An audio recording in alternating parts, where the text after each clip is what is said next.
Twebwe kubasuhuza mwe wese mudukurikiye hano kuri Scott TV Show, tubabaza mwese mumeze mute? Twe ni amahoro turashima Imana. Ni umwanya makuru w'iki gitondo tugiye kubagezaho update uko bimeze hirya no hino. Amakuru yacu turahera mu misozi miremire, Indondo ya Rurambo, tuze kumanuka Indondo ya Bijombo, tumanuka mu Minembwe ndetse n'utundi duce duherereye za Mikenke na Rugezi, aho tugenda tuvugaho amakuru mu ncamakeya. Amakuru kuburambuye turaza kubagezaho mu mugoroba, ariko turashaka kubabwira amakuru uko byifashe, ndetse turaza kubitana no mu Burundi ndetse na Goma, aho nibuze tuze gusoreza amakuru yacu y'iki gitondo. Amakuru turahera Rurambo. Muri iki gitondo twakira amakuru meza kandi amakuru ashimishije cyane. Muri iki gitondo ubwo twamenye ko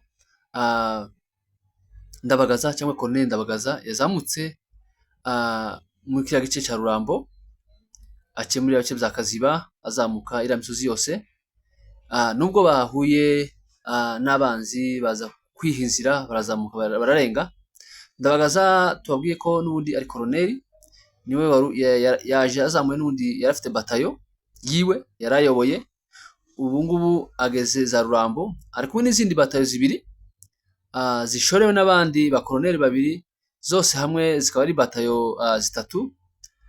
N'ubundi intego yayo ni ukuzamuka kutabara ubwoko buri muri la misozi miremire. N'ubundi barabasaza bari muri misozi miremire, bari abakecuru ndetse n'abandi muri rusange, ubwo bakomeje gutotezwa cyangwa bakomeje guterwa ibitero bya buri munsi muri ka gace ka Rurambo. Iminsi yashize mwamenye ko hari intambara yigeze kuba hari amazi, ariko n'ubundi umwanzi aza gusubizwa inyuma. Tubabwire ko n'ubundi uyu munsi ari izindi mbaraga zazamutse muri ka gace ka Rurambo, ndetse ubu ngubu bakaba barenze hari imisozi miremire. Amakuru yatanzwe n'ubundi n'abafurero babonye bazamuka, bivuga ko hazamutse hari imodokari nyinshi cyane, ndetse bazamutse ari nijoro. Andi makuru twabashije kumenya, bivugwa ko ndetse na audio twagiye twumva za furero bavuga ko ngo umwanzi yazamutse, kandi gahunda ari gutera Uvira. Ndetse twababwiye ko ubushize abayobozi ba FC23 ndetse abavugizi bavuze ko Uvira nabwo igomba gufatwa vuba na bwangu, ndetse bakigizayo umwanzi akaja kure, ndetse bagafata utundi duce twegereye Uvira n'andi muri rusange. Reka tubabwire tubumvise audio y'umuntu watanze amakuru uko aba bagabo bazamutse mu misozi miremire. Turashima Imana ko n'ubundi bazamutse bakarenga amahoro. Aitwa Lamusabagingi balamusa agikumwashiba twabona ko izuba ryagenda rigayitunda. Imbana na kiriya kitoro wetibagagira balora nitu hasazinga ritugatuma olwitu balora ringalongo lomani nalutume, ariko nabwenene nalozo kubabwira mumenye y'umundaro ko bari Abanyarwanda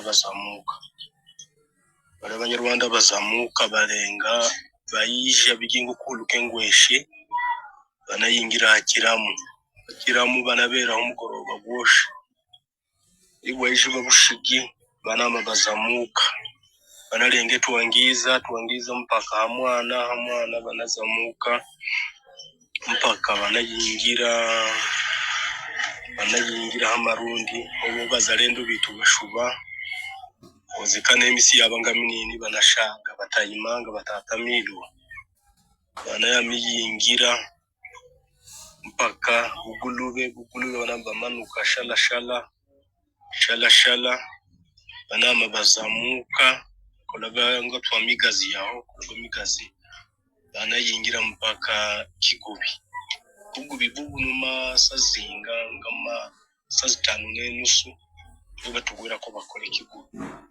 Unabona ko bagwitse bagaloze ngira iri tariya kumanuka ngikasika bayingire kasika bamanuke kuri bagende Mwenga ili bagwiti bagaloze injira yo kuzamuka bayingire hamuzi batagwiti bagiloza bakuri kigwiti mukuba bakona mu njira bayingire hamuzi bayame bazamuka ariyo kihazi bajingire kitoka yongira bagweti iyo nako kuno riko bagenderera bagalala hamuzi bataluke hamuzi barabona ko bagwiti bagaloze yongira yo kuyingira mpaka babishwe mutukari 13 iyo pakurira hakiramo ndaro muyize kuyuga umwazi mwanga gutabana munabwire abazalendo bitu bamenye kuti bangagira hariko yongira bagenda bari nabingi tutakishobora kubabonaga barenga gushigi kutondera saa 5 mpaka saa 7 yo gushigi cyo kiranya barenga gushigi ariko twabona ngazonjira babuti bagaloze itarinjira kuguta bagende yingira bagende bubiri irinjira kuyengere moya kuko biri mwanyi bize mundaro mumenyese n'abandi bamenye yuko babe bagwatiri bakizimenya bikibigendera ngaye nguko ko byifashe abanapfero bafatanga amakuru n'undi bavuga ko abasikara ba M23 bazamutse umusozi miremire bavuga ko n'undi bagomba gukora ibishoboka byose bakajya kubitanga. Andi makuru dufite mbere ko tunyaruka igoma indondo n'ubundi ya bijombo bazutse neza n'amahoro nta kibazo haracyari babasirikare bazamutse ku Muramvya nta kintu baratangaza nta kintu baravuga ndetse bivuga ko n'ubundi muniga nta mariho akiri yari yagiye mu bijombo ntaragaruka ku Muramvya ariko amakuru avuga ko nta kindi kintu baratangaza hirya no hino muri kara gace haratuje ariko mu by'ukuri umugambi n'ubundi ni wawundi wo kugambanira ubwoko ari muri Gantama ndetse n'abandi basirikare bazamukanye harimo abarundi ndetse na FRDC ni gahunda n'undi yo kugambanira ubwoko no gukomeza kubasenya no gukomeza kubacamo ibice kugira ngo n'undi twirwaneho ishire imbaraga. Minembwe nabona amahoro bazutse neza izuba ryarashe nta kibazo no mu nkengero za Minembwe hirya no hino babyutse neza nta kibazo na Rugezi naho ni amahoro gusa bari maso Rugezi niho abantu benshi bashize amaso niho intare za Sarambwe cyangwa twirwaneho bashize amaso kuko niho mwirembo n'undi y'umwanzi bivugwa ko n'undi umwanzi ari kuza kwisuganya bazamutse ari benshi bazamuka za Nyagatete kugira ngo bazamukire za Rugezi ndetse na Mikenke ariko nta kindi kintu baratangaza umwanzi nta kindi kintu arigamba kuko amakuru menshi twirwanaho ibiyafite ibyo baganira n'ibyo bakomeza kuvugana ku byombo baba kubyumva nta kindi baratangaza ubu ngubu haratuje gusa bari maso ntibasinziriye isaha n'isaha wenda umwanzi yatera ariko twirwanaho iri maso na M23 ntabwo bafite bw'umwanzi ndetse na Mikenke na Bibogobogo naho haratuje gusa habaye ubwoba kubera ko hari havuzwe ko hari ingabo ziri kuzamuka za Mayimayi ndetse zifatikanyije na FRDC bafite gahunda yo gutera miriya mihana ya Bibogobogo ariko kugeza uyu munsi umwanzi nta kintu arakora umugambi mubi nturakogwa ariko Imana izaturwanirira cyangwa izarwanirira bari abaturage bari hariya mu Bibogobogo kandi Imana izabafasha. Umwanzi ntacyo arakora mu Bibogobogo ariko bafite wasiwasi kubera ko bonyine bo babyitangarije bafite gahunda n'ubundi yo kuja gutera hariya za Bibogobogo ndetse n'ahandi muri rusange. Ngayo uko byifashe muri biriya bice za Bibogobogo ndetse na Minembwe. Andi makuru dufite ni amakuru avuga hejuru yuko FC23 ikomeje guha gasopu igisirikare cyangwa leta ya Kinshasa. Ihuriro rya FC23 rirwanya ubutegetsi bwa Repubulika Iharanira Demokarasi ya Kongo ryahiriye gusunikira kure ihuriro ry'ingabo rya leta rikomeje kwitegura intambara ngari mu burasirazuba bw'iki gihugu. Ubutumwa bwatanzwe n'umuvugizi wa M23 mu rwego n'ubundi bwa gisirikare Lieutenant Colonel Willy Ngoma ku itariki 12 z'ukwa munani 2025 mu gihe AFC M23 ikomeje n'ubundi kugaragaza ko ingabo za leta n'imitwe ikorana ibihe bikomeje kurenga ku gahenge n'undi baganiriye na leta Kinshasa.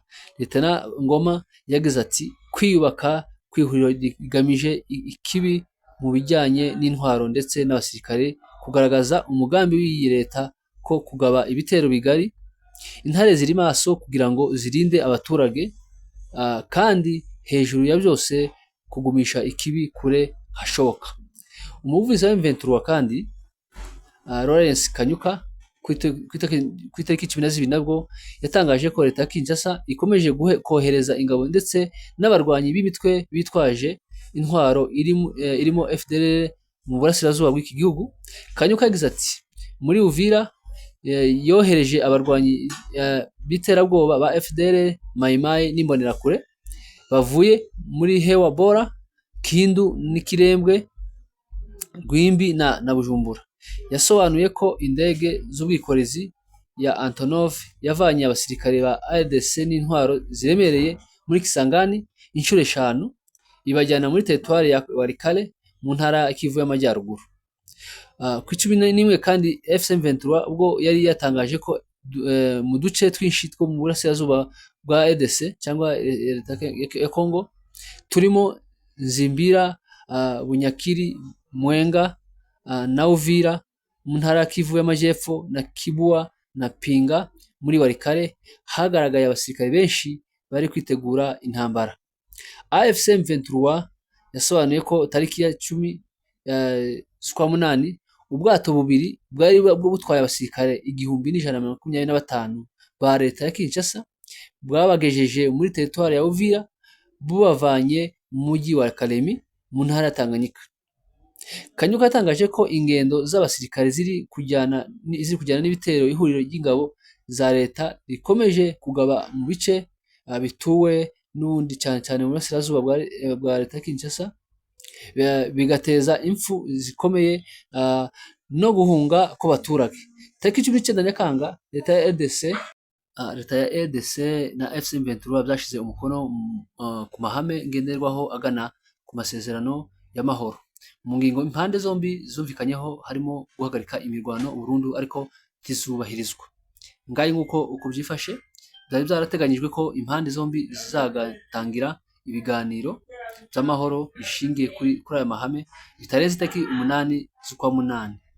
Leta ya Qatar ihuza AFC M23 na leta ya Kinshasa ntacyo irabitangazaho, ariko ngaye nguko uko byifashe hirya no hino. Ariko M23 iyo iri gukomeza kuvuga ko byanga byakunda Uvira igomba gufatwa kandi ikigizayo umwanzi akaja kure, bakegera za Shabunda n'ahandi hose mu bindi bice n'undi bitandukanye bikontororwa na leta ya Kinshasa. Bavuga ko bagomba gukora ibishoboka byose abaturage bari hara Uvira ndetse na Minembwe n'utundi duce bamaze iminsi bagabwaho ibitero hirya no hino bigomba guhagarikwa vuba na bwangu, n'ubundi umwanzi bakamusubizayo kandi ubutazongera kugaruka. Reka tubashimire mwebwe mukomeje kubana natwe umunsi ku munsi mu biganiro byacu bya buri munsi. Wowe utarakora subscribe ku Isiko TV show ugende uyikore kugira ngo uzozubone ibiganiro byacu ku gihe. Mukozi mwinshi.